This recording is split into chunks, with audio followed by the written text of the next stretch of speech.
Hi guys, so for today's video, buhaton sa regyan karon isayo sa kabuntagon, sumadto mi og tindahan, sumadto mi sa gawas.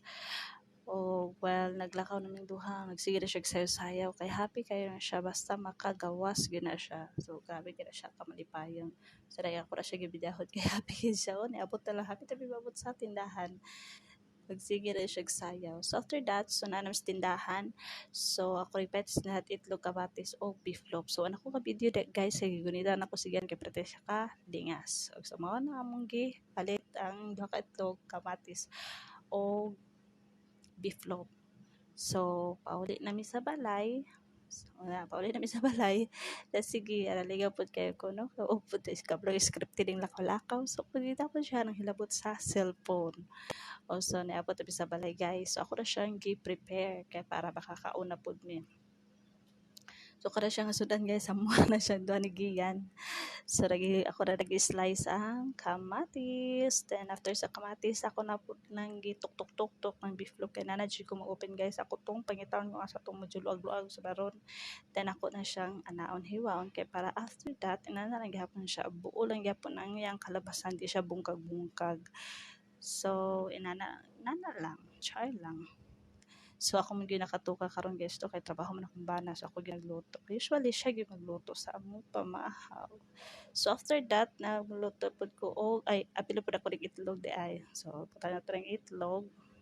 Then kaning itlog guys, so ako ikanin yung pagluto na ko ng itlog, ibutang ko na akong kamatis. Bali scramble na ako kawan ng kamatis. Kay medyo lamian gud mi ug actually lamian pud sigiyan.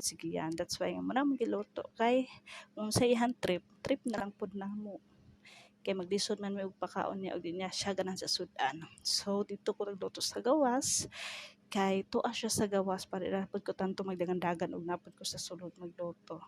Actually dyan yung nagluto sa gawas kahoy gud ni guys. Dayon after na init na ang kalha, so pagkainit ang kalha, butan nila ko ang beef loaf. Sorry kay guys ha, dirty gid na siya kay diha man gid man dirty kitchen. So dirty gid na siya diyang dapita. So kung kana na ang beef loaf ta kung giuna og luto. So after that at ang kanang beef loaf gid guys, ang gusto diyan is toasted kana medyo pagod-pagod.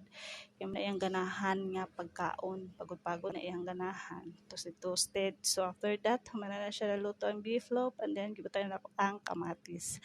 So sa kamatis ang gusto ko na kuha na guys kanang yung lata yun siya para makuan yun inana na yung porma. Then after yutan akong itlog.